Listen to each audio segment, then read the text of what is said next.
গ্রীষ্মের প্রবল তাপপ্রবাহ থেকে বাঁচার জন্য অথবা শীতের তুষারপাতের আশায় আমরা সাধারণত পাহাড় গিয়ে থাকি। আচ্ছা, কখনো কি আমরা বর্ষায় পাহাড় যাওয়ার কথা ভাবি? উত্তরটা আসে না।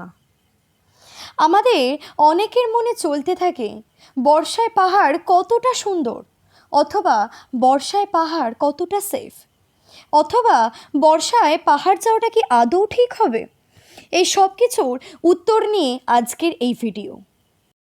গত 2023-এর জুলাই মাস আমরা আমাদের মধুচন্দ্রিমার জন্য বেছে নিয়েছিলাম বর্ষায় পাহাড়কে। তারপর আর কি, দার্জিলিং পৌঁছে একদম সকালে পায়ে হেঁটে বেরিয়ে পড়েছিলাম মহাকাল টেম্পলের উদ্দেশ্যে।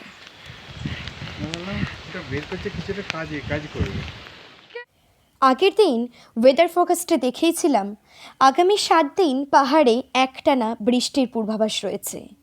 পরদিন সকালে তার কিছু ব্যাঘাত ঘটল না।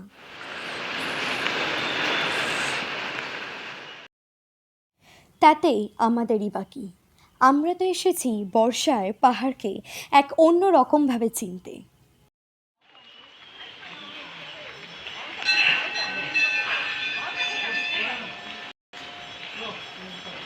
পাহাড়ে বেড়াতে আসলে সবসময় চেষ্টা করবেন রেইনকোট অথবা ছাতা, আর সাথে বর্ষার জুতো অবশ্যই ক্যারি করবার।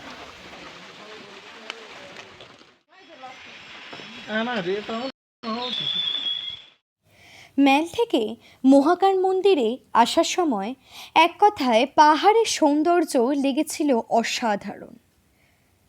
তারপর আবার বৃষ্টি।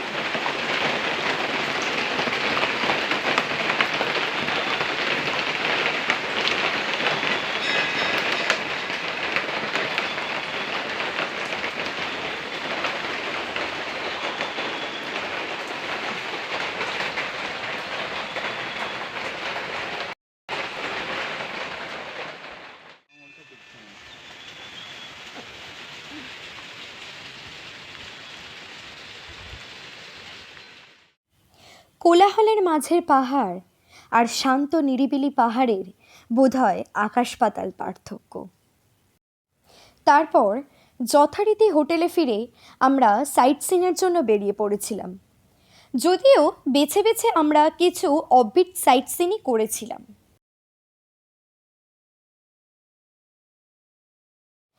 এই সমস্ত মনাস্ট্রিগুলো দার্জিলিংয়ের সাইট সিনের মধ্যেই পড়ে।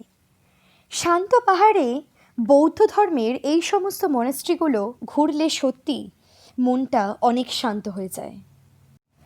যে কোনো পাহাড়ের মনাস্ট্রিগুলোই বোধহয় ধরে রেখেছে প্রাচীনত্বের ঐতিহ্য।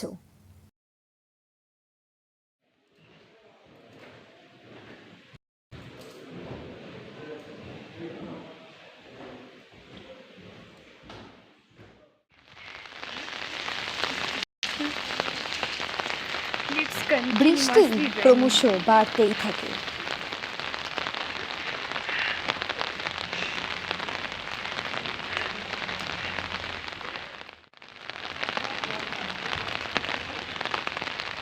আগে কখনো এতটা শান্ত নিরিবিলি পাহাড় দেখা হয়নি, তাই চারিদিকে অনেক নতুনত্বের ছোঁয়া অনুভব করলাম।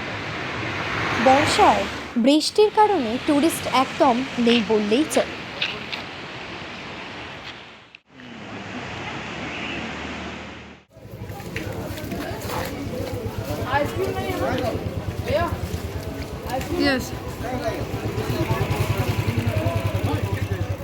সন্ধ্যের দিকে ম্যাল ছিল একদম ফাঁকা।